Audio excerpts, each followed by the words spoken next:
Top gun maverick ഇത് സിനിമയുടെ review ആണെന്നൊന്നും പറയാൻ പറ്റില്ല. കാരണം ഓൾറെഡി സിനിമ 2 വർഷം മുന്നെയാണ് റിലീസായത്. ഞാൻ അന്ന് തിയേറ്ററിൽ പോയി കണ്ടതാണ്. തിയേറ്ററിൽ പോയി കണ്ട വളരെ ചുരുക്കം പേരിലൊരാളാണെന്നാണ് എനിക്ക് തോന്നുന്നത്. കാരണം ആ ഒരു സിനിമ കേരളത്തിൽ അങ്ങനെ എല്ലാ തിയേറ്ററുകളിലൊന്നും റിലീസ് ചെയ്തില്ലായിരുന്നു. വളരെ കുറച്ച് തിയേറ്ററുകളിൽ റിലീസ് ചെയ്ത് കുറച്ച് ആളുകൾ മാത്രം പോയി കണ്ടൊരു സിനിമയാണ്. അത്രയ്ക്ക് പോപ്പുലറായിട്ട് റിലീസായ ഒരു സിനിമയല്ല ടോപ്പ് ഗൺ മാവറിക്ക് എന്ന് പറയുന്നത്. കാരണം 1986 റിലീസായ ടോപ്പ് ഗണ്ണിൻ്റെ ഒരു സീക്വലായിരുന്നു ഇത്. അന്ന് ടോം ക്രൂസ് എന്ന് പറയുന്ന നായകൻ വളർന്നു വരുന്നതേ ഉള്ളൂ. ഒരു യങ് ടോം ക്രൂസാണ് ആ ഒരു സിനിമയ്ക്കകത്തുള്ളത്. 36 വർഷം കഴിഞ്ഞിട്ടൊരു സിനിമ അതിൻ്റെ സീക്വൽ ചെയ്യുമ്പം നമുക്ക് സ്വാഭാവികമായിട്ടും അറിയാം, പലരും മറന്നു പോയിട്ടുണ്ടായിരിക്കാം, അല്ലെങ്കിൽ ആ ഒരു സിനിമ കാണാത്തതായിരിക്കാം കൂടുതൽ ആളുകൾ. പക്ഷേ ആ ഒരു സിനിമ കണ്ടിട്ട് ഈ ഒരു സീക്വൽ പോയി കാണുമ്പോൾ നമുക്ക് കിട്ടിയൊരു ഫീലുണ്ട്. അത് വേറെ ലെവലായിരുന്നു.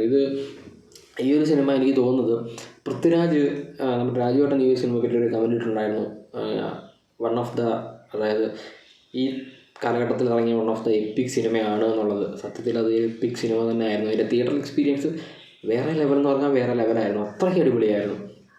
അപ്പം ഫസ്റ്റ് സിനിമ കണ്ടിട്ടുള്ളവർക്കറിയാം ആരാണ് മാവറിക് എന്നുള്ളതും പീറ്റ് മാവറിക് മിച്ചൽ എന്നുള്ളതൊക്കെ. ഇപ്പം ടോം ക്രൂസിൻ്റെ ക്യാരക്ടർ ആ ഒരു സിനിമ കഴിഞ്ഞ് അന്ന് വലിയ കളക്ഷനൊന്നും കിട്ടിയില്ല. ആ ഒരു സിനിമയ്ക്ക് ഒരുപാട് കളക്ഷനൊന്നും കിട്ടില്ല. ഒരുപാട് റിസ്ക് എലമെൻസ് ഉള്ളൊരു സ്റ്റോറി ആയിരുന്നു അത്. അതായത് ടോപ്പ് ഗൺ എന്താണെന്ന് അറിയാവുന്നവർക്കറിയാം, അത് അമേരിക്കയുടെ ഏറ്റവും വലിയ എയർഫോഴ്സിൻ്റെ ഏറ്റവും വലിയ യൂണിറ്റാണ്, ഏറ്റവും ടോപ്പ് സീക്രട്ട് സാധനമാണ്. അതായത് ഫ്ലൈറ്റ് പൈലറ്റ്സാണ് അവർ ടോപ്പ് ഗൺ എന്ന് പറയുന്നത്. ആ ഒരു സാധനം ഷൂട്ട് ചെയ്യുക എന്ന് പറയുന്നത് ഭയങ്കര ചലഞ്ചിങ് ആണ്. ഫുള്ള് F-18 F-14 5th ജെല്ലിലും ഒക്കെയാണ് ഷൂട്ട് ചെയ്യുന്നത്. അപ്പോൾ അത്ര റിസ്ക് എലമെൻ്റ് എടുത്തിട്ട് അന്ന് ഷൂട്ട് ചെയ്തു. പക്ഷെ അന്ന് അതിന് അത്ര ഒരു പോപ്പുലാരിറ്റി കിട്ടിയില്ല. പക്ഷേ ഈ രണ്ടാമത്തെ സീക്വൽ ഇറങ്ങിയത് അതായത് കൊറോണ കഴിഞ്ഞ സമയം 2022 റിലീസാകുന്നു. 1 ബില്യൺ ടോം ക്രൂസിൻ്റെ കരിയറിലെ ആദ്യത്തെ 1 ബില്യൺ 1.4 എന്തോ ആണ് ഈ ഒരു സിനിമയുടെ കളക്ഷൻ തോന്നുന്നു. അത്രയും കളക്ഷൻ കിട്ടിയ ഒരു സിനിമയാണ്. അപ്പോൾ തന്നെ നിങ്ങൾക്ക് മനസ്സിലാവും ഏത് ലെവലാണ് സിനിമ എന്നുള്ളത്. അത്ര റിസ്ക് എലമെൻ്റ് എടുത്ത് ചെയ്തൊരു സിനിമയാണ്. കാരണം ഇതിനകത്തെ ആക്ടേഴ്സിന് ഒരു ഫ്ലൈയിങ് ലെസൺ, അല്ലെങ്കിൽ അത്രയും ഒരു അത്യാവശ്യം ഒരു ഫ്ലൈറ്റ് ഓടിക്കാൻ വരെ പഠിപ്പിച്ചിട്ടാണ് ഈ ഒരു സാധനം ഷൂട്ട് ചെയ്യുന്നത്. F-14 ഒക്കെയാണ് ഈ ഒരു സാധനത്തിനകത്ത് ഏറ്റവും കൂടുതലുള്ളത്. ഇതിനകത്ത് എടുത്തു പറയാനുള്ളൊരു സാധനം സൗണ്ട്സാണ്. ഓരോ ഫ്ലൈറ്റിൻ്റെയും എൻജിൻ സൗണ്ട്സ് പക്കയായിട്ട് ഇതിനകത്ത് കാണിക്കുന്നുണ്ട്. ആദ്യം ഒരു ഹൈപ്പർ ജെറ്റ് കാണിക്കുന്നുണ്ട്, സൂപ്പർസോണിക് സാധനം.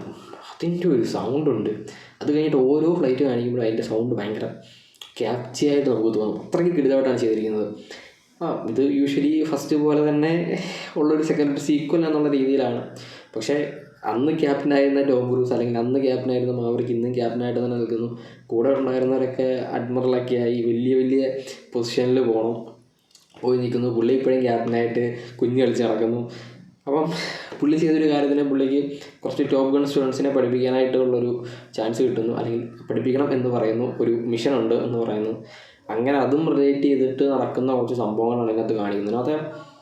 ഇതിനകത്ത് ഓരോ സീനുകളും ഗൂസ് ബംസാണ്. ഓരോ സീനും ഗൂസ് ബംസാണ്. അവസാനത്തെ ഒരു 30-40 മിനിറ്റ്സ് എന്ന് പറഞ്ഞു കഴിഞ്ഞാൽ ഇങ്ങനെ രോമം എഴുന്നേറ്റ് നിൽക്കും. തിയേറ്ററിൽ കാണുന്ന സമയത്ത് സീറ്റിൻ്റെ ഫ്രണ്ടിൽ പോയിരുന്ന എഡ്ജ് ഓഫ് സീറ്റിൽ ഇങ്ങനെ ഉണ്ടെന്ന് കാണേണ്ടി വരും.